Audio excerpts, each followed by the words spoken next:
We're going to continue to monitor that well until we are, as we'll call it, in the green. This is a long-term plan for this base and this community. We have new in-depth information tonight on the ongoing water crisis in Airway Heights.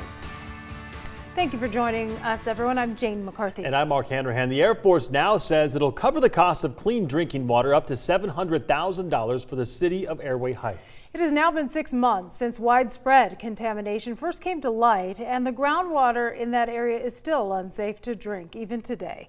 As 2 on Your Side investigator Whitney Ward learned, the Air Force may have known about the problem years ago. So she went to Fairchild's commander to get answers. She joins us now with this special investigation. Whitney? Good evening. So right after that problem surfaced, Airway Heights had to buy clean water from the city of Spokane because that main aquifer is now contaminated. That is incredibly expensive. So just today, the Air Force said it will cover that cost, but the groundwater is still unsafe. And the more I looked into it, the more I found that shows the military knew about the potential dangers well before this year.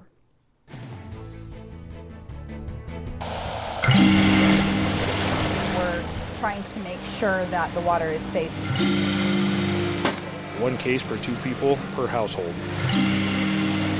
I am a little frustrated with the Air Force Base. We're starting to wonder what we got ourselves into. I don't know what's going on, who's going to pay for the flush of the water. It's sad to say, but I really don't trust it. Justin and Taylor Deal never used to think twice about drinking the tap water in their Airway Heights home. Until an alert for people living and working in Airway Heights tonight. Airway Heights announced their water could be unsafe to drink. And we'll let you know when the water is safe to drink again. So we immediately cut off all water in our household. I didn't shower in it, our dogs didn't get it, I didn't drink it. The water they'd trusted for the last 4.5 years was no longer safe. Widespread contamination believed to be coming from Fairchild Air Force Base. The problem, a little-known chemical called PFOS/PFOA, 2 different but similar compounds used in firefighting foam, a special fire suppressant made to work on jet fuel. Any sort of chemical goes into the ground, it's going to go into our water. It's been used at hundreds of military bases across the country for decades, dating back at Fairchild to the 1970s. It's scary. And even more scary because Taylor is drinking for 2. She found out she was pregnant and they say drink tons of water. How much do you worry about the 4.5 years that you lived here drinking that water all the time, not knowing? It's terrifying for me. I mean, I was early on in my pregnancy, so it was really scary for me just because that's such a crucial time for organ development. The health risks from long-term exposure to PFOS/PFOA are significant. Low birth weight and developmental delays in children. In adults, high blood pressure, thyroid and immune system deficiencies, even kidney and testicular cancer. Yes, it's scary for me because what's going to happen down the line for me later on, but for now, a newborn child that I'm bringing into the world, I just put her in risk's way. Fairchild officials tell me they began testing for PFOS/PFOA about 6 months ago. The EPA had just issued its official drinking water health advisory, limiting concentrations of the chemical at 70 parts per trillion. That then sparked the Air Force to start testing the groundwater around each of its bases. Testing at Fairchild began just this last April. And by May, the results were in. Some wells bordering the base contained at least 15 times more contamination than the EPA considered safe. It's believed that contamination started here at this old former fire training site on Fairchild. This is what's called the old burn pit. It's no longer being used and it hasn't been used for years.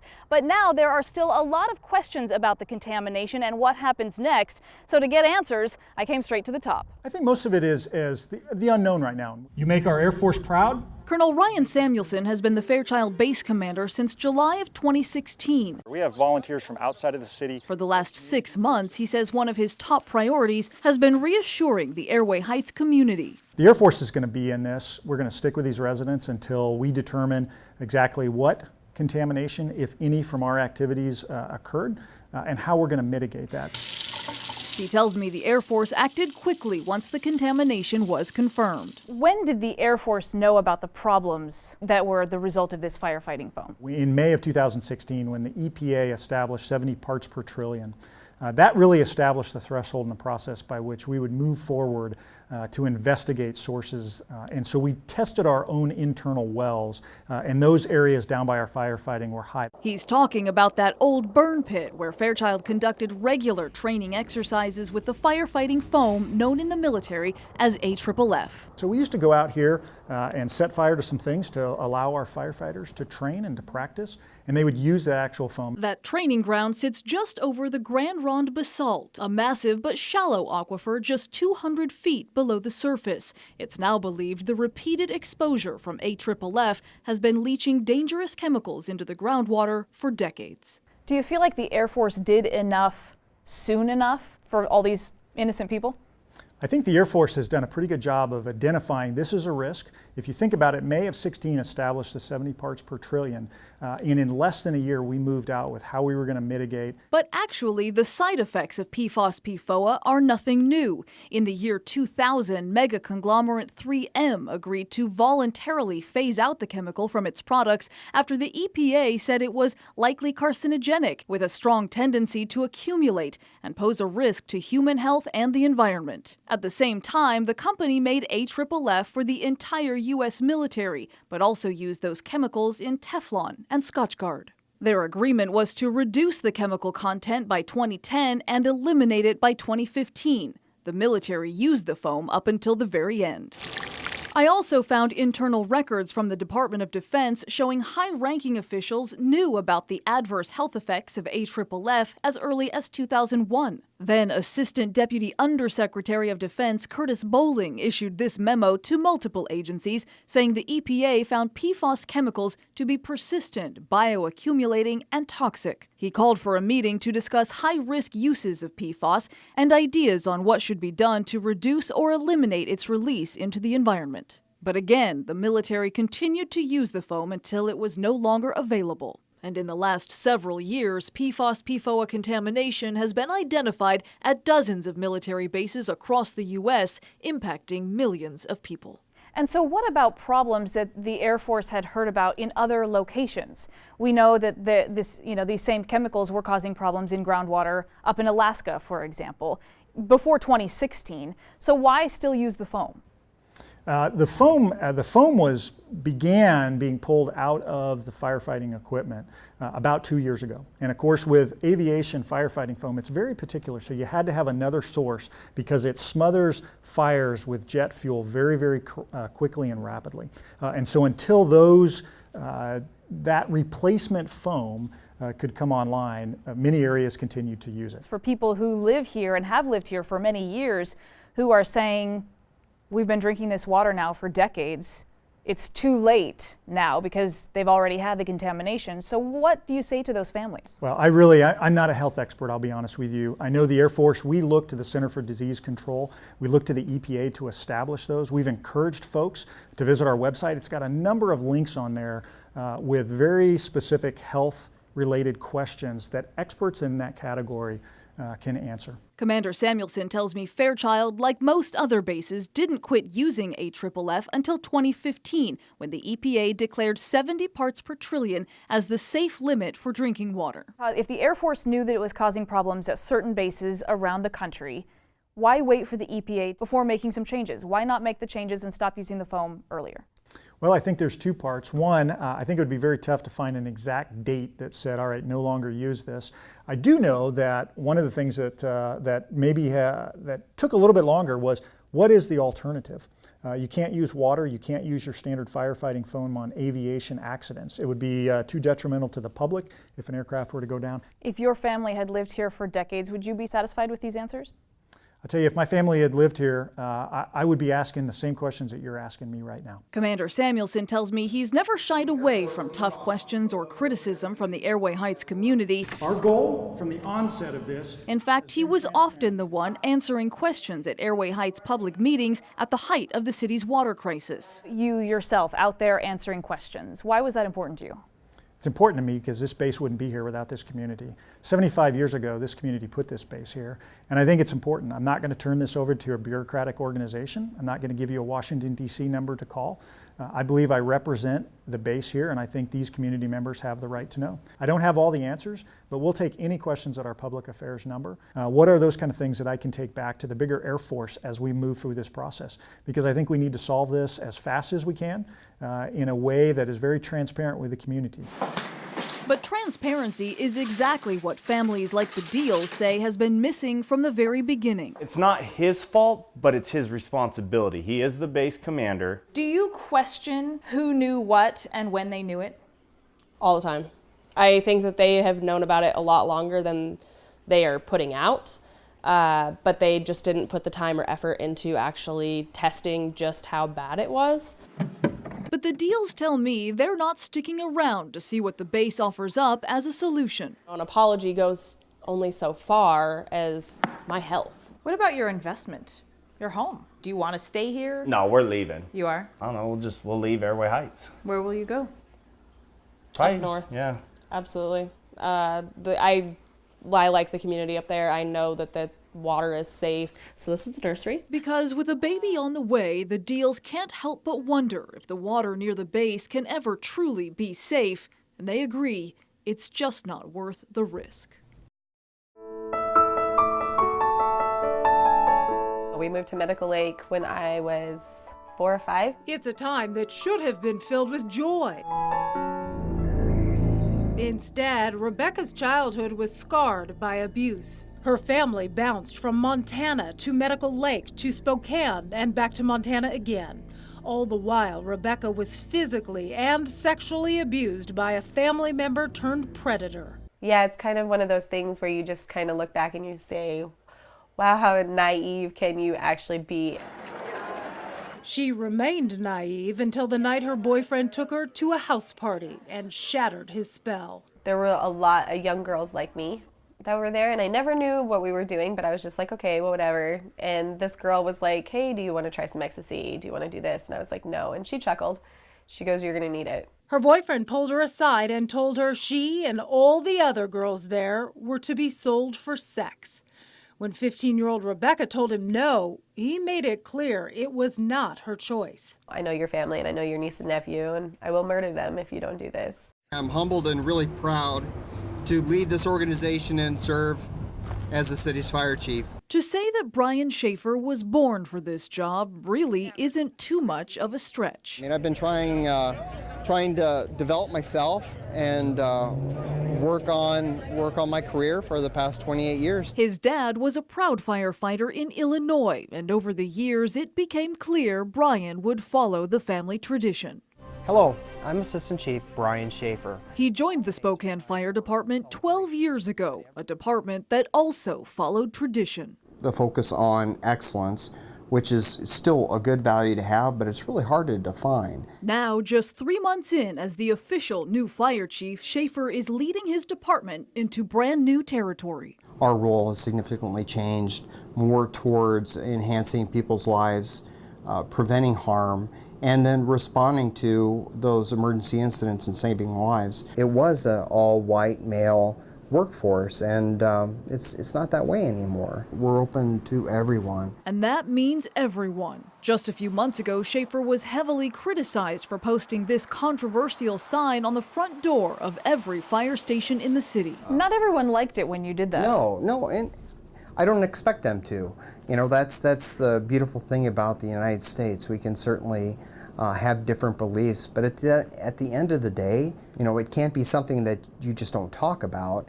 You know, it's not a checkbox, it's not a policy, it's a culture. And to change that culture, it starts at the top.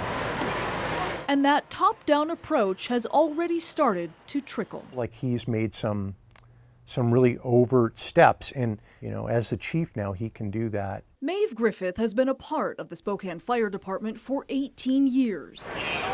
But for most of her career, she went by John and harbored a big secret from fellow firefighters. It's like having the worst thing that you'd want somebody to know about you, and having that kind of in the back of your head all the time. It stayed that way for decades, as a pilot in the Air Force, as a husband, and as a father. She told her wife a few years into their marriage, then their children just last year. But very few people knew beyond that tight-knit circle. And the fire department is a pretty gossipy place. So even though you swore people to secrecy, you knew it was just going to be, the fuse was lit. What was it like going to work and carrying that secret? Well, I always stayed really busy, and there was always promotions to study for. When my wife asked me to tell our boys, then it kind of brought it up to the forefront, and then I had to deal with it. The first step was to reveal the truth to Chief Brian Schaefer. I told him the news, and he was really accepting and really cool about it. What do you mean by that? What was his reaction? Well, I have kind of a reputation of being a prankster at work. Okay. He, I think, was a little bit wary, thinking I was pulling his leg. Once he realized, though, that you were serious, Yeah. what was it like then to know that he knew? It felt good. Then, with the help of the city's HR department, Maeve wrote an email telling the world, her world, of fellow firefighters. My wife actually pushed the send button on the phone to all the stations. You can almost see the mushroom clouds probably pop up at each station. But Maeve tells me she hardly had time to feel afraid when those same fellow firefighters got a second email, straight from the chief. He could have just talked about what the letter of the law was, but he also talked about it from, a welcoming viewpoint, and that, I'm still the same person. The same person, but with a whole new purpose. I really was pretty easygoing originally in the letter, like, you can call me whatever you want. You can use whatever pronouns you want. I don't care.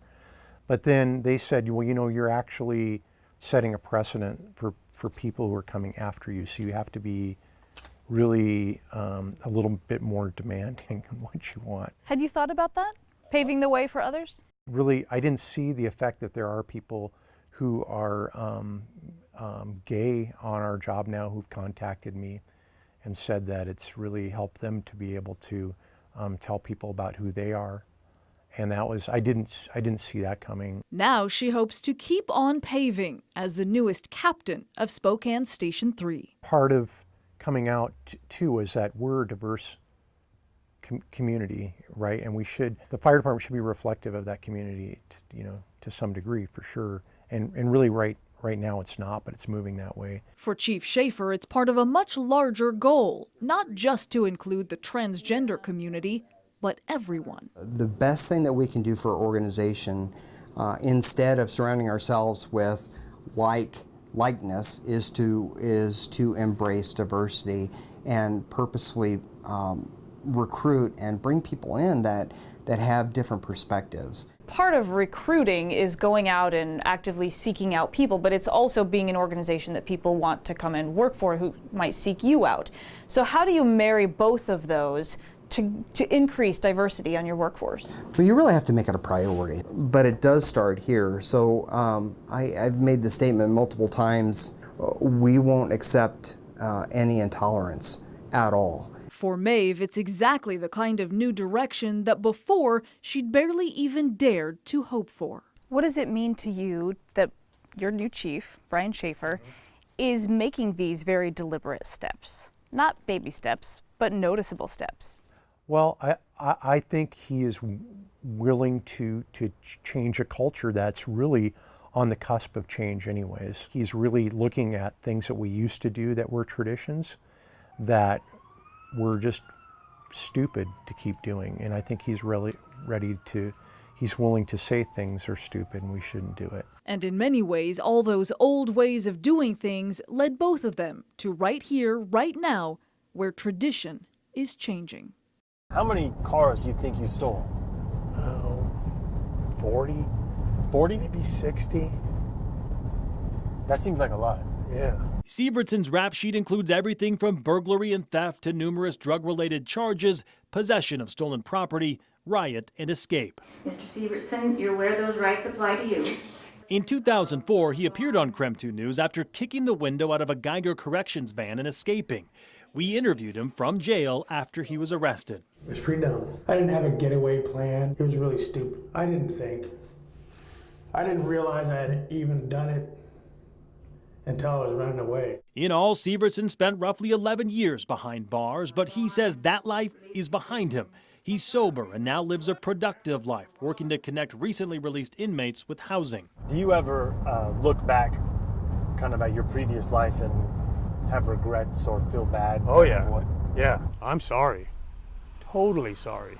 Yeah. We asked Severson to show us what car thieves look for, and he agreed.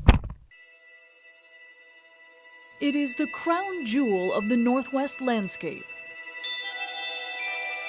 Endless forests of larch, juniper, and pine stretched out for as far as the eye can see.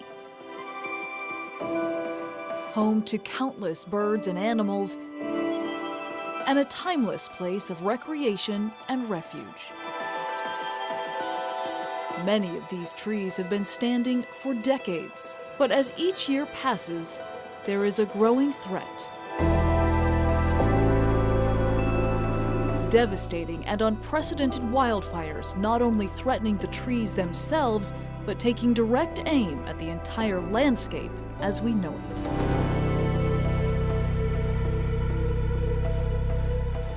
I'm here in the Colville National Forest. This is an area that has already been determined to be at a high risk for catastrophic wildfires. If you look into the woods, you can see it is incredibly thick, it is very dense. Parts of it are very unhealthy, and again, it is highly susceptible to those catastrophic wildfires. Wildfires like we saw in Montana this year, wildfires like we've seen for the last several years in the Okanagan areas of central Washington. So the question remains, what could be done to prevent that type of wildfire? So I had a conversation with a logger, and I had a conversation with an environmentalist, and it turns out they both agree logging could be the answer.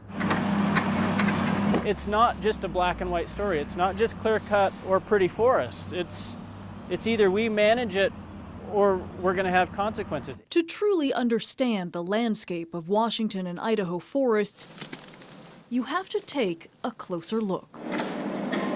You may not see it at first glance, but it doesn't take long to realize the vast majority of U.S. Forest Service land is struggling. Do you look at this area and think that it is susceptible to wildfire? Yes. Why? So if you look around, all of these, like these pockets here, so this is a western larch tree right here. It's a fire-resistant species. Primary concern, Little Spokane River, the Coeur d'Alene River, the Palouse River. We're very, very concerned about these particular areas. The flood warning through Wednesday night. The Little Spokane River hasn't had a forecast flood level this high of 7 to 8 feet since the 1990s. Well, down south of Spokane County, they are preparing for some flooding as well. That's right. Mark Hanrahan is here with what they are expecting. Mark? Jane, Tom, good afternoon. Today we sent our Taylor Vider to check out the flooding conditions around Moscow, and on his way there he found this in Rockford. So that's the water from Rock Creek moving at a good clip, as you can see, and getting pretty close to the deck of the bridge there. The worst of the weather is expected tomorrow for Latah County. Tom just touched on that. Forecasters are expecting the Palouse River near Potlatch to crest at 19.3 feet tomorrow. Flood stage, by the way, is 15 feet. Welcome back. Well, people all over the nation are talking about a story we broke yesterday. It's about that Navy plane drawing a lewd image in the sky over Okanagan County. So before you say slow news day or don't you have more important stuff to talk about? Yeah, we know, we get it. We agree it's not the most important thing going on, but... Yes, thousands of you are interested, and so apparently is the rest of the nation. Media around the world have picked up our story. Just look at some of these websites: USA Today, CBS News, the BBC, Deadspin, and more. Right now, it is still trending on Facebook and Twitter. It's one of our most shared posts in the history of KREM 2 News, if you can believe that. So that's the reason we're following up today. And it's a Friday chance for a little levity on a story many of you said in our Facebook comments. It gave you a good laugh. Yes, and we're still not showing the full image on TV, so you have to go to krem.com if you want to see the complete pictures, if you're an adult, of what the Navy pilot drew. So now here's Lindsay Nadich with a not so serious look at one of the more talked about flying stunts in local military history. Of all the stories I thought I'd be covering today, this was not what I expected. I typically cover crime stories, but here I am talking about a phallic-shaped drawing in the sky the Navy took responsibility for yesterday. Yes, this is the career path I chose. Well, a few people on Facebook were less than pleased we posted the story. One viewer commented saying, "This is fantastic. The airman deserves an award for his creativity and humor." Also, Creme 2, you guys even posting how this is offensive should punch yourselves in the head for being such sticks in the mud. Sir, I can understand you questioning why we would even be talking about this. But I've come to terms with the fact that I'm covering this story, so you have to too. And we might as well have some fun with it. So the story even trended on Facebook today. But in case you haven't seen the picture yet, well, you're kind of out of luck because I cannot show it here. So do what everyone else did and look it up online after the story is done. A few people commented on Facebook saying they thought the sky drawing looked like a hat. I respectfully disagree. So why are these sky drawings a big deal? To many, they're not. I only saw a few comments on our Facebook page, at least, talking about how this is a waste of taxpayer money. The majority of comments were congratulating the Navy pilots on their flying abilities. One person said, "Go Navy." Another said, "This is gold. I laughed so hard." Someone else said, "This totally made my day." A fourth person commented, "We have a Maverick and Goose out there. LOL, awesomeness."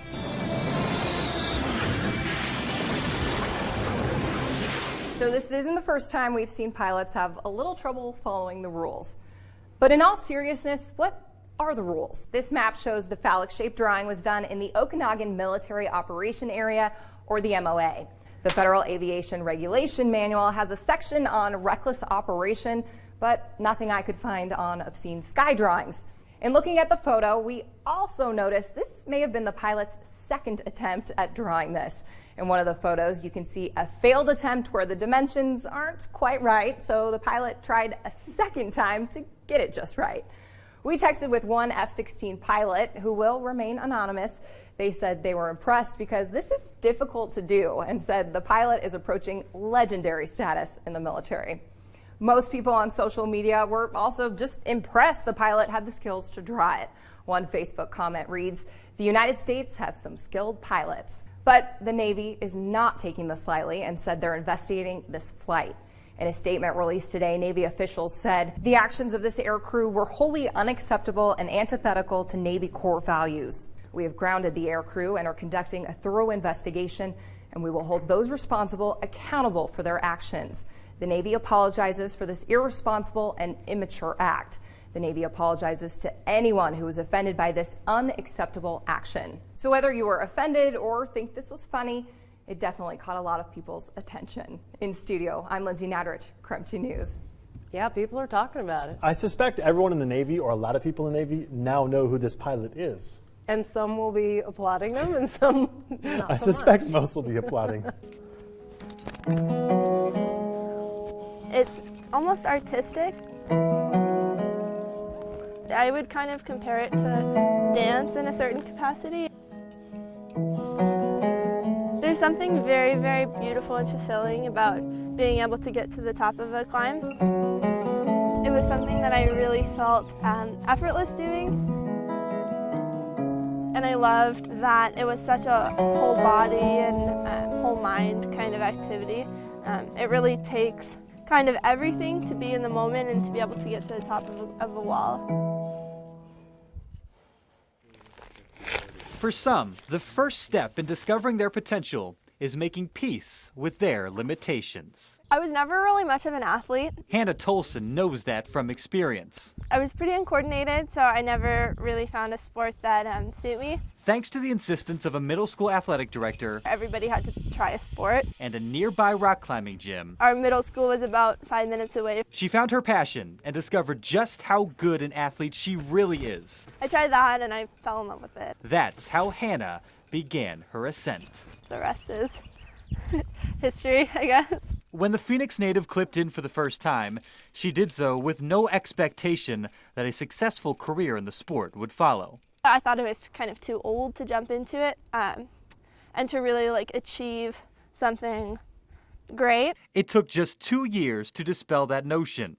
As a 14-year-old, Hannah placed 8th at Youth Nationals. That kind of planted the seed in me, like, oh my gosh, this could be something that I could really do and be good at. Even though her success continued through high school, when it came time to pick a college, competitive climbing wasn't a factor. Gonzaga checked all my boxes, I guess apart from having a climbing team, and it took me about a week of college to realize that I really wasn't ready to give up competitive climbing. As a freshman, Hannah completed her final year on the youth circuit.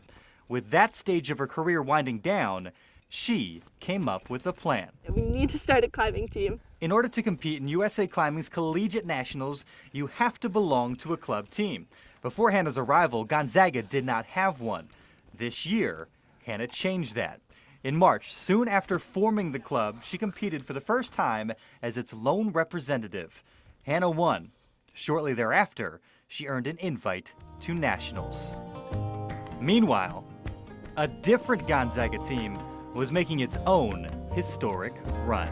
Gonzaga University will compete for the national championship against North Carolina. With Mark Few's program making its first run to the Final Four, Hannah followed the Zags to her hometown, where she watched alongside hundreds of fellow students as her school came excruciatingly close to claiming a national title. I was really sad for the guys. I know what it feels like to work really hard for something and like to not have it come to fruition. But not long after the loss to UNC, Like 2 minutes. Hannah realized, oh my God, she could help Gonzaga claim some measure of revenge. this might be another sort of Zags and Tar Heels rematch right now. Just as she expected, Hannah's toughest competition in the sport climbing nationals was Carrie Scott from the University of North Carolina. By the finals day of nationals, when I was sitting in first and she was sitting in second, I was like, oh my God, this could like really happen. Since Hannah was a top qualifier, she simply had to complete the climb in finals in order to win. Up until that point, I hadn't even really let myself consider winning to be a possibility, because I felt like that would really, it would really stress me out. Which was the last thing she needed. When I'm about to compete, I have this like mental battle in myself with like, where like 1 minute I'm fine and ready to climb, and the next minute I like want to curl up into a ball.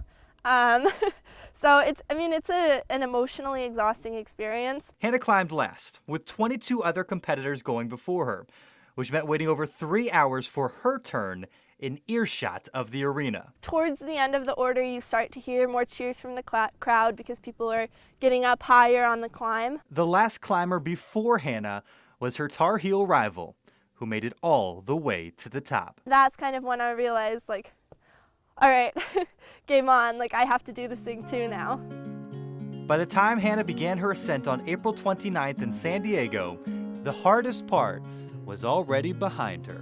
Right before I climb, I'm always really nervous, but kind of right when I get on the wall, this kind of calm comes over me, and I try and just kind of go on autopilot, take it one step at a time, one move at a time. Staying focused on nothing more than what's next, until she locked in the final clip. I started crying. And secured a national championship. It's been kind of years of near misses for me, years of sad car rides home, and, you know, I should have done this or I could have done this.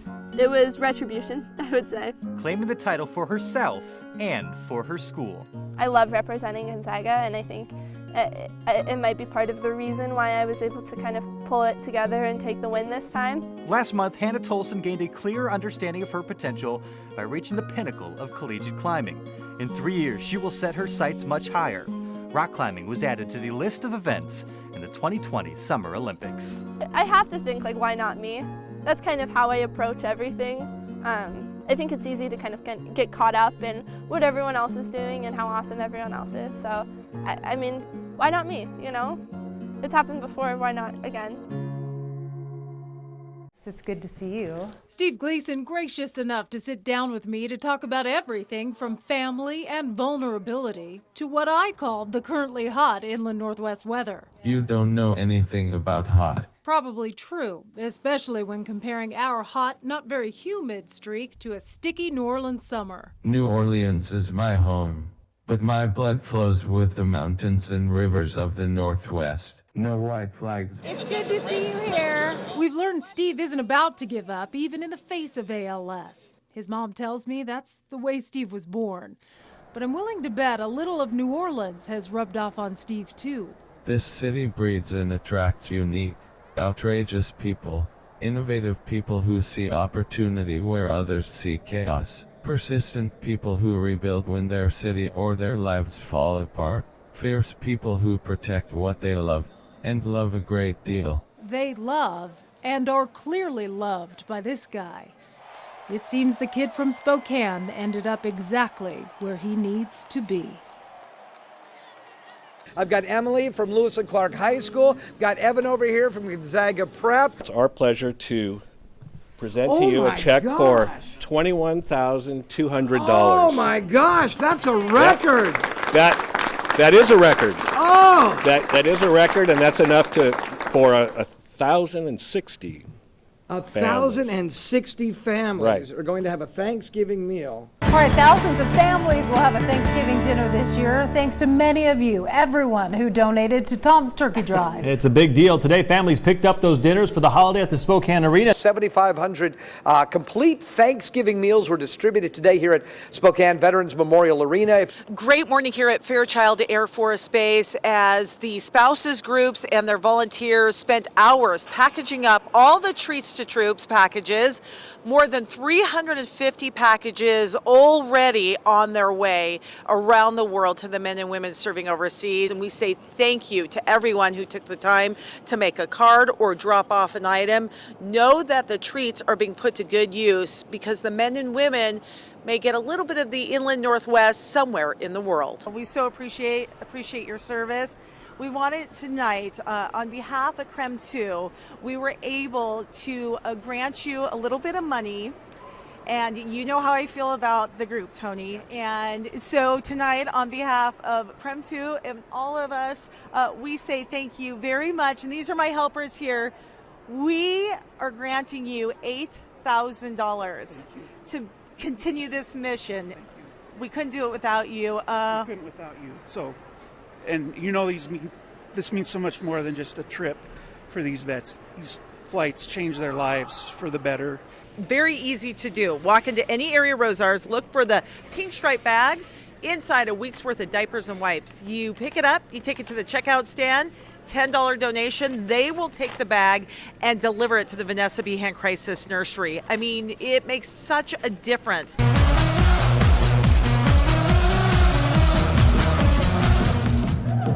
Good evening and welcome to the special Bulldog Madness edition. We are broadcasting live from the campus of Gonzaga University inside the Hemmington Center, kind of the heart of campus right now. Oh boy, we have one job here tonight, and that is to get you fired up for tomorrow's big game. 3, 2, 1.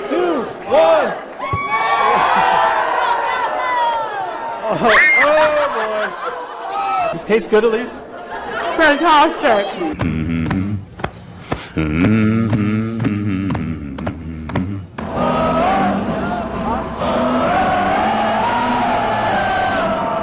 Give us a little demonstration. How does it go? So you're going to go like that. So you're going to go.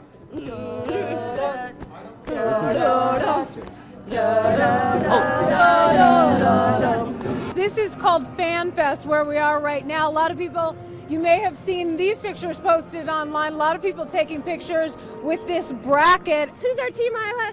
Go, go, go, Zags! It's kind of the calm before the storm right now. It is. This will be the place to be if you're not in Phoenix for fans and students to come watch the game because they're going to put the game up on 2 big screens here. And if it's anything like it was last week, Oh boy. it will be packed. Absolutely. We are down at Jack and Dan's today celebrating the Zags. We have so many fans here. We're lined up actually before doors open, getting that perfect spot to watch the game. And if you were never a basketball fan before, never a GU fan before, come here. You will become one. We have the twins, right? Savvy and Tori, and Alana, who's a member of the family. Yeah, honorary member of the family. And Mom and Dad, you did so good. Yes, we're the Zag tuition payers. I was just going to say that, paying the bill. The Kennel Club is in the building. How many of there are you guys here this week?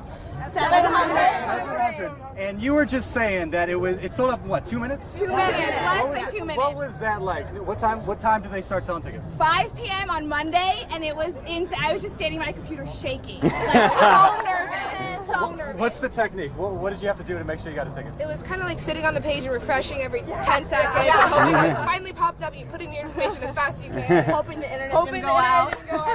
Has it sunk in yet? Has it sunk in yet? Can you really just process what's going on, what's about to take place here in Glendale? It's really, really awesome. We knew we were getting in for like a little bit of a wait here. Will Moran and Chance Pearson graduated from GU in 2014. But if you thought their days of frequenting Jack and Dan's were over, as soon as work ended, we got in the car and just drove over here. Think again. And we made it here late last night. You see, Will and Chance, they now live in Seattle. While some drove hundreds of miles to Phoenix, these guys drove a couple hundred miles to Spokane, all to grab a seat at the Gonzaga bar. See, that's just another indicator. We're getting closer and closer to game time. Lots of cheering, lots of students. So thank you again for letting us be a part of this celebration. We will see you after the game. Goodbye. Good night.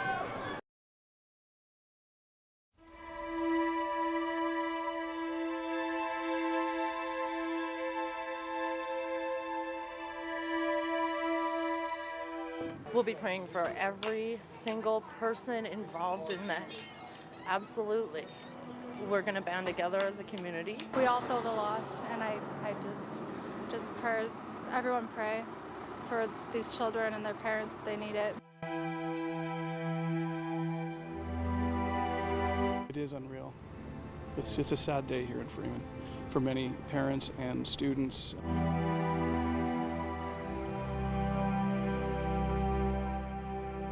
Tonight we have team coverage of the school shooting from all across the inland Northwest. We'll bring you the latest from the victims still in the hospital tonight, as well as the suspect, also Tom Sherry and Whitney Ward in the studio. Good evening, everyone. I'm Jane McCarthy. And I'm Mark Handerhan. We are live outside of Freeman High School at this hour. It is a much different scene than it was earlier today, starting at around 10:15. That's when parents were streaming to this school after hearing news of the shooting. Tonight, only investigators remain inside the school, but it is a day that began with gunfire. So we want to recap what we know. At around 10:15, deputies say the shooter walked into the school. They say he had two guns. Investigators say the first gun he had appears to have jammed or malfunctioned, and at that point he pulled out another gun. At around that time, deputies say another student confronted the suspect and tried to stop him. The gunman, deputies say, shot and killed that student. He then continued shooting, firing and hitting at three more students. Those three victims were rushed to Sacred Heart in Spokane, and if there is any good news in any of this, it's that those three victims are expected to survive. As for how the gunman was stopped, it's not exactly clear, but authorities say it appears a school janitor played a role in either convincing the suspect to surrender or even took him down. That suspect now in juvenile custody tonight. Authorities say he is to blame for killing one person and wounding three others. And one of the most heart-wrenching stories we heard today was from a brave young woman who was in the hallway when that shooting took place, and her classmates to her left and to her right were shot. Take a listen. How did this unfold for you? Well, I had gotten to school, and I have a locker on the freshman floor on the second floor, and I was doing my locker and I was about to put my things away, and I just heard a loud pop, and I just looked behind me, and the shooter, he was just walking down the hall very calmly, had a very passive face, and he was just had his pistol, and he was shooting, and he shot one boy, and then he shot the ceiling, or in whatever order that goes. And I just remember I crouched down, and the girl next to me, she fell, and I just could hear her screaming and screaming and screaming. And I kind of came to, and the hallway was empty, and except for the girl next to me, and it was very dusty because he shot the ceiling. And she had been shot in the back, and I looked to my left, and there's a boy, he had been shot, and on the other side of the hall I saw there's another boy on the other side of the hall, and he'd been shot as well. And I looked at it, and I could just see the pistol. It was several feet away from me. And you mentioned, Lisa, that one of the victims, you actually grabbed her hand and prayed with her? Yes, I didn't know if it was a fatal wound or not, but I did know she had been shot, and so I kind of grabbed her hand, and she was trying to calm me down as well because I was very scared that it was fatal, and I kind of praying, and trying to just figure things out. And one of the teachers came and he helped helped her with the wound and everything. And then the paramedics came, and my health teacher just directed me to another classroom. Now, you saw the shooter. Do you know how he was taken down? Did you see that happen? I was crouched down for a long time. I could hear him walk past me, and I just know that he walked in the hall, and I didn't see exactly what happened. I was very scared, but I'd heard from my classmates, and they kind of alluded to the idea that one of the janitors had kind of apprehended him. He had a pistol and a rifle, and he was kind of just throwing his guns as he went. And I don't know how it happened. I do know it was something to the idea that the janitor, I kind of helped with that. Joe, as a father, obviously this is a situation that when you have a student in school, you hope never happens. I just wonder what your thoughts are today. I was absolutely horrified when I received a phone call from my sister. I hadn't even been notified that a shooting had taken place, and so I didn't know the state of. I have two daughters. They're one in middle school, and of course Elise is a freshman in the high school. So as a parent, the worst things run through your mind. But I was grateful several minutes later to receive a phone call from Elisa that she was okay, but under lockdown. So we just came out here immediately. And to hear that she was so close to the gunman must just be unreal. It is unreal. It's a sad day here in Freeman for many parents and students. There's not a lot to say. It's been very unfortunate. Yeah. So, Elisa, you saw more than anyone should ever see today, and we're sure sorry that happened. The law enforcement portion of that, you had to speak with them as well before you got out of school. Yes, there were quite a few witnesses because there was a lot of people in the hall at the time who saw what was happening, and they had us all go, and then they interviewed us, and they just asked us questions about what we saw, and then we were permitted to leave. Now, we're not identifying the shooter as of yet, but you know him. Yes, I was acquaintances with him. I didn't know him personally, but I was in a play with him, and I was in elementary school, and he was rather outgoing. He won an award for being an actor, I think, in the previous year. He did not seem like the kind of kid to do it, from my understanding. I didn't know him personally, but... Does anybody know why? I'm not sure. I don't know if he was bullied or not, but no, but I think I've heard some of my classmates say that on his Instagram account he alluded to the idea that things were going to change or something to that matter.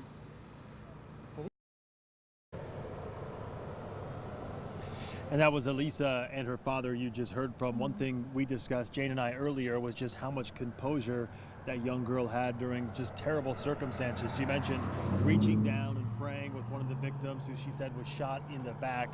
Tonight, that victim along with two more are in the hospital. That's right. KREM 2's Ryan Sims has spent the day at Sacred Heart Medical Center. He now has the latest tonight from doctors. Ryan? Yeah, guys, after such a chaotic, sad, emotional day, I got to say that Sacred Heart is calm tonight. The three victims in this case, we are told, are in satisfactory condition. It has been that way for much of the day today. That is even more remarkable when you consider that one of them did have major surgery earlier this afternoon. But again, the good news is that they are ending this awful, awful day in satisfactory condition. As for getting them here, Sacred Heart says that this is precisely what they trained for in so many of those drills. They say that at one point, at really the height of the trauma today, they had 8 different beds and 8 different rooms prepared for as many victims as possible. Now, thank God it didn't get to that point, but still, they say that they were very prepared for today's trauma and for the incoming of patients today. Beyond that, in terms of other preparedness, we are told that they were also remarkably prepared for the family members here. In fact, there were security guards really throughout this facility ready to whisk those family members into the building as soon as they arrived. There was no hassling over where to park, no hassle over where to go to which floor to attend here in Sacred Heart. As soon as they got here, they went right into the building. Sacred Heart also tells me me that that is all part of their program to make that process as easy as possible for the people who need it the most, the family members of the victims. Again, the victims here at Sacred Heart ending the night in satisfactory condition. We will keep tabs on their condition all evening long and have the latest on the KREM 2 Morning News, as well as Twitter, Facebook, and KREM.com. Reporting live from Sacred Heart tonight, Ryan Sims, KREM 2 News. All right, Ryan, thank you. You know, it is terrible what occurred here at Freeman High School today, but when you consider all of the students that were in that area when those shots rang out, the situation could have easily been much worse. Unfortunately, we have 3 students who are on their way to recovery. That's the latest for now out here at Freeman High School. We'll have more in just a bit, but we're going to send it back to the studio now. All right, thank you, Mark. Jane, tonight we are also learning more about the suspect himself. We want to let you know right off the bat, we have only named him once this afternoon, and that was intentional. Yeah, we can tell you that he is a young male student at Freeman, but we are choosing to focus instead on the heroes in this story and the victims. Yeah, and their names, and that is why we're not showing that suspect's face here right now. We want to be very clear, this is not about protecting that student's identity, that suspect's identity. Instead, it is because this suspect has not been charged yet, and we usually do not show a juvenile suspect's face until they've been charged as an adult. And you're looking at him right now just a few hours ago as he was being escorted into the Spokane County Juvenile Detention Center. We know that he will face a judge on Thursday, and we will be there. In the meantime, we are learning more about the suspected shooter. For that, we want to get straight to Alex Rozier, who is live outside the juvenile jail downtown. Tom and Whitney, good evening. Yeah, he is right behind me tonight, staying at the Juvenile Detention Center. We were here for several hours as investigators interviewed him behind closed doors at the courthouse next door. They then walked him over about 100 yards, a police escort on both sides, and walked him right into juvenile detention. I want to show you a picture of that as he was walking in. Here's a still photo of him with his back to us as he was walking in, escorted by 2 Spokane County detectives. We did ask several questions. As he was being escorted by police, he remained emotionless. He didn't answer a single one of them. So the next question is, what is next for this boy? Court staff tells me if he remains at juvenile detention, he'll likely appear tomorrow early afternoon for his first court appearance. There is the possibility, however, given the severity of this crime, that he may be moved to adult court. We don't have a lot of information about the suspected shooter. He was very quiet, reserved, friends tell us. And as evidenced by his actions today, it is very clear that he had very serious problems. But I do want to tell you that it was earlier today, about 6 hours ago now, when I was walking inside the Juvenile Detention Center in the doors behind me for the very first time. I went to talk to courtroom staff about that court appearance tomorrow. And as I was there, by chance, his parents, the suspected shooter's parents, were there trying to meet their son for the first time and speak with him for the first time since the incident this morning. I will say that they spoke with me briefly. They did ask that their privacy be respected during this time. They are devastated, shocked, and saddened. Like so many people, the rest of this community, I do know several people who are very close with this family, and they say that his parents are good people. And tonight they are now dealing with a reality that their son, if convicted, may spend the rest of his life in prison. Reporting live, I'm Alex Rozier, KREM 2 News. Just heartbreaking, Alex. Thank you very much. All day long, we have been here trying to bring you the latest information, gathering details from everywhere that we can to bring you those updates just on what has become a terrible story. So many of our colleagues, fellow reporters and photographers also out there in the field trying to do the same from the very beginning. Yeah, KREM 2's Amanda Rowley tells us about some of the incredible stories that we heard today. We were here this morning and watched as parents anxiously waited for any information, any word on the safety of their student. Eventually, parents were able to head to the football field, and they started trickling down this way as they brought their students with them to head home. We spoke with many of those students and their families, and they described to me what they saw and heard on this tragic day. Officer Nye was pointing to leave, go that way, and running in with his gun. I just heard a couple gunshots, and it was kind of like a freak out, you know, adrenaline rush. So. What did you think they were gunshots at first? No, I thought it was like a bag popping or something like that. Oh, this is shocking. Like, I would have never expected this at Freeman. Yeah, we got here and we booked it. Like, just hope everyone's all right. My friend that did this was trying to make friends with everybody, and he was doing really good about it, and he just never seemed like the person to do this. I did kind of have an idea from everything that he was like handing out and stuff, because he was handing out notes to his friends, and I read them and said that he's going to do something stupid to where either he gets killed or put in jail. All three of them are all really great girls. They're all caring, and they care about everyone. And they're one was on varsity volleyball, and one of them was on JV, and they're both amazing girls. And so is the other one, and they're just. I hate to see that they're hurt. I'm still in shock. I'm just devastated. All these parents just come rushing, and we've just been waiting so long to get our kids back, and I'm just squeezing them extra tight tonight. That mother you just heard from echoes what many other parents told us today. They are holding their children very close tonight, grateful for their safety. In Freeman, Amanda Rowley, KREM 2 News. We were on the air all day covering this story, and I have to tell you, the way these kids came together during this incredibly scary and dangerous situation has just been amazing to see. Yeah, some of them so composed, so poised, able to describe just the horror that was unfolding all around them, as close as you and I are watching their friends get shot. It's been pretty incredible, and we know that they have a really difficult road to recovery as this healing process just now getting started. That is kind of where these vigils came in this evening. Several places holding those candlelight vigils tonight for the victims and for the greater Freeman community. We want to send things back now to Jane and Mark as they are out there outside talking about those vigils tonight. Whitney, good evening. That was a common theme we heard throughout the day when speaking with students and staff and just community members. They wanted to get together and support each other through this. And as Whitney mentioned, they did so tonight through several vigils in the area. They did get together. For starters, people packed the atrium at River Park Square. They came together and held a moment of silence. Also, the Valley Real Life Church opened its doors for the community to come together. And the small Fairfield Community Church, just south of the school, also brought people together tonight. KREM 2's Alexa Block is here now. And Alexa, you spoke with the pastor at that church. I did. Now, the Fairfield Community Church is a very small church, and it's a very small community about 10 miles south of Freeman High School here.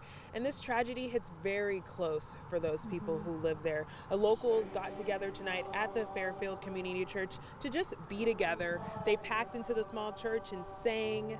They prayed, and they just embraced one another. Some of the people who attend that church know students and parents and others who are connected to the school because they are so close. So it's a very sensitive time right now for them.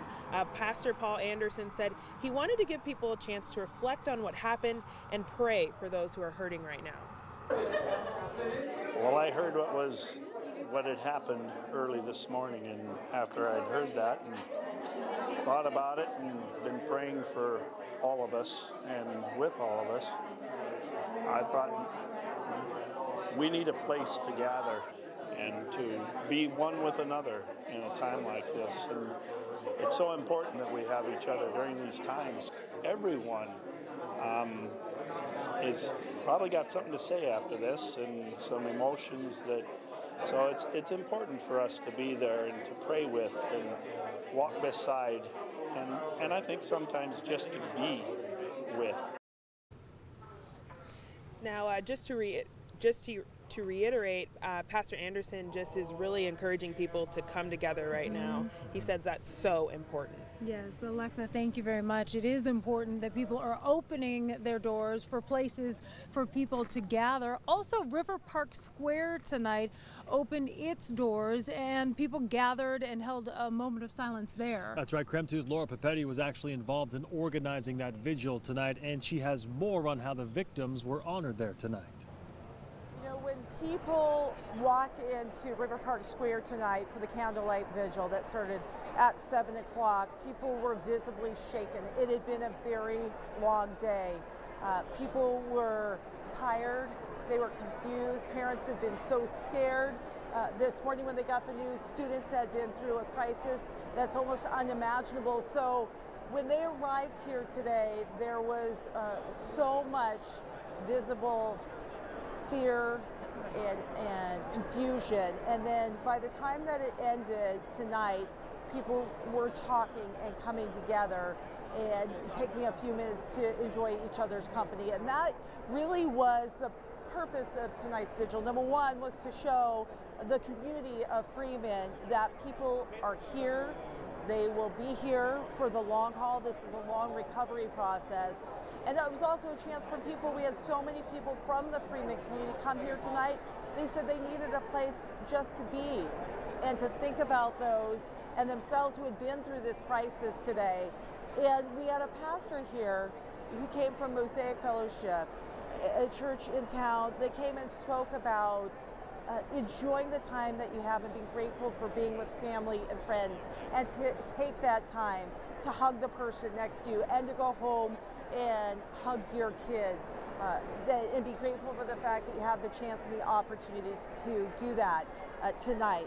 He also spoke about those who've been so impacted by this shooting today, both by the student that was killed and also the students that are in the hospital this evening, and took some time for a moment of silence, and people chose to say a prayer for those impacted by today's shooting at Freeman High School. A couple hundred people gathered tonight for the vigil. They only had a few hours notice, and so it was really, I think, a sign that it was so important to have a place for people to come. And we are grateful to all of those who were able to make it down here to River Park Square. I should mention we're grateful to River Park Square for allowing the crowd in tonight and the community to come together to start this healing process, which again is going to be a very long and slow process. So things did wrap up. It was about a half-hour vigil, and then people again spending some time this evening to talk and to be together. We know over the coming days and weeks there will likely be many gatherings, many opportunities for people to come together, and we will certainly keep you updated right here on KREM 2, and of course always on KREM.com and our social media platforms. Reporting in Spokane, Laura Papetti, KREM 2 News. All right, we can't stress it enough from people out here just saying it's important to support each other in these difficult times. Folks did that as well at the Valley Real Life Church tonight. KREM 2's Dana Marie McNichol has more on that gathering now. Tonight, the Valley Real Life Church gathered as a community to mourn, pray, and love one another in their worship vigil for their Freeman community. I see the stars. They prayed for students, teachers, first responders, and their community as they move forward through this tragedy. Those that are hands-on, trying to pick up the pieces. Because we know that God's word is unfailing and that He is close to those who are hurting. And He's certainly close to those in Freeman tonight. Their ministry is there for support and trained to deal with crisis, providing resources during this grieving process. We have a grief share program that's just currently getting started up. We also have many students we know of, in our church family that have been, and families that have been affected by this tragedy, and our high school ministry, and many places for them to connect and be supported and walk alongside each other. Tonight, this community is focused on spreading the message of love, and they're focused on the healing process to come. Reporting from the Valley Real Life Church, Dana Marie McNichol, KREM 2 News. Also important to point out, beyond just the people immediately impacted by this event here today at Freeman High School, a lot of folks on social media talking about what occurred here today. Yeah, people just want to connect in the face of this. For more on that, we're going to send it back to the studio now. All right, thanks, guys. Yeah, there's a Freeman alum that we want to let you know about. Look at that. She's showing her support for the victims in Freeman tonight. Melanie Larson put this on a hay bale. It's a Letterman jacket from Freeman with a heart there in the background. One of many just really powerful gestures that we have seen across the area. People just wanting to let the entire community know that they're there. This is a show of solidarity, that they'll do whatever is needed, that this community has a real ability to rise to the challenge. Boy, I'll say. Matter of fact, in this tragedy, we're continuing to see just how much support the community of Freeman has. Yeah, hundreds and hundreds of people, not just here in the Inland Northwest, but across the country, even around the world, now using the hashtags Freeman Strong and Freeman HS. So it just shows how much support this community has tonight. Much of it coming from places that they just didn't even realize were out there. Out of all of the powerful images that we have seen today, these are just a few of the most powerful images. Yeah, this really tugs at parents' hearts tonight. Trooper Jeff Senevy with the Washington State Patrol tweeted today, "Worst day of my life, of my law enforcement career, to respond to your own kid's school for active shooter. Prayers for everyone involved." Yeah, almost immediately after the shooting, this sign popped up along with many others reading Freeman Strong. And that, of course, is now the hashtag that is trending all around the world as people are just showing their support for this community. This next image, this is one that started it all early this morning from a junior at Freeman High School. These are students huddled right there in an elementary school classroom. They had evacuated. They ran away as soon as they heard the gunshots in the high school. They ran across over to the elementary school. They were just waiting there in that classroom, waiting for police to let them know that it was safe and that they could go outside again. They didn't know at this moment, they didn't know exactly what was happening. Very they had scary. they had known that there were gunshots and that they needed to get away, that it was very, very dangerous. Yeah, and this tweet now comes from the city of Marysville. If any city can relate to what the city of Freeman is going through, it's them tonight. You remember back in 2014, a student killed 4 of his classmates in Marysville, Washington, and it shows Freeman has the support of people all over the state and far beyond. Yeah, and just outside of the screen, you couldn't really see it there, but there's another heart there over Freeman. And this love, this support, it stretches across all distances, again, showing how people will rise to the occasion and face this challenge head on. Now, one of the big questions tonight that we have seen a lot of people asking this question is, of course, how these students and family can best move forward from all of this. Former State Representative Kevin Parker has a pretty unique perspective on that because he is a survivor of another school shooting. For more on that, we're turning back to Mark Hanrahan and Jane McCarthy and their interview today with Kevin Parker. Guys? Yeah, Whitney, good evening. Few people know what it's like to go experience a school shooting like what occurred here today. Kevin Parker does know what that's like. That's right. Kevin Parker was actually a Young Life leader when the Columbine shooting happened. He happened to be inside Columbine High School in the lunchroom talking with a student when those shots rang out. So he definitely does have a unique perspective. Take a listen. Anything else you want people to know tonight? Well, I was just encouraged. It's easy for us to put the attention on the shooter when I think it's better to keep the attention on the victims. And shooters crave media attention all across the country. And when across the country, other potential shooters are watching what's happening in Spokane and they're wondering, is that shooter getting attention and will I get that attention? And so I'm always an advocate for the less we can mention their name, the better for everyone, the better for America, actually. And we know this community is good at wrapping their arms around one another for sure. Yeah, I was just going to say one thing that Sheriff Knezevich kind of touched on that stuck with me from when we interviewed him earlier. He's like, we have got to find out a way as a society to get our youth to stop resorting to violence when they have these issues come up. And I'm just curious, you were a representative. Do you have any thoughts on that matter at all? It's a complex question that I don't think anyone has solved in 20 years. The reality is school shootings have been part of our culture going back to the late 1700s. So there it was more stabbings. And we've had this history of every decade there's a really ugly incident that comes in. There was a really ugly one in Ohio. There's one in Germany in the 50s. But you're right. I mean, a lot of this I always felt these were mental health issues. We tend to look at the Band-Aid, but we don't always look at the depth. I really appreciate your question. And so how do we not look at the branches, but how do we look at the roots? And I think a lot of those roots are, there's a lot going on. Mental illness is higher than it's ever been. And the more we can advocate and remove the stigma of, sometimes it's good to check in with a counselor, sometimes it's good just to make sure you're healthy and processing and things are progressing the way that they should. And so I think that it's multifaceted. There are a lot of different reasons. I think community is a huge portion of this. And again, the best thing Freeman students have and parents are this community. I can't advocate that enough. I think the other is mental illness. I think the third are relationships that they have with school teachers. I mean, teachers, think about how amazing they are these days. I mean, when they come back, they will be different too, and they will be scared. And they did not pursue education to protect kids. They pursued education to teach kids. And now it's an age where sometimes they are called to protect kids too. And we saw that at Sandy Hook. And teachers are kind of these heroes in waiting where they will step up if they need to. And we've done a lot of the prevention work with the police, with the fire. And I think today was an example of that. They did an amazing job, and lives were saved because of them. And life was saved because a lot of lives were saved because of that student who sacrificed their life for everyone else.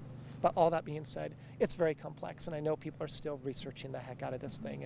And it is interesting, though. It's not as prevalent in the Midwest as it is out here in other parts, and we have to start asking, why is that? Kevin Parker also talked to us about how strongly he feels about students coming together to talk about this. So he is helping to foster that for the entire Freeman community. He is hosting a free event tomorrow at 9 a.m. He's teaming up with Chaps Restaurant, and Kevin Parker is also the owner of several Dutch Bros coffee stands. Yeah, that starts. They're hosting that free event tomorrow at 9 o'clock in the morning. All Freeman students, parents, and staff are invited to come down and just talk about what happened. All the food, they say, is free. And just speaking with Kevin Parker today, you really get the sense that he cares about these students and this community because he's been there. He's gone through it.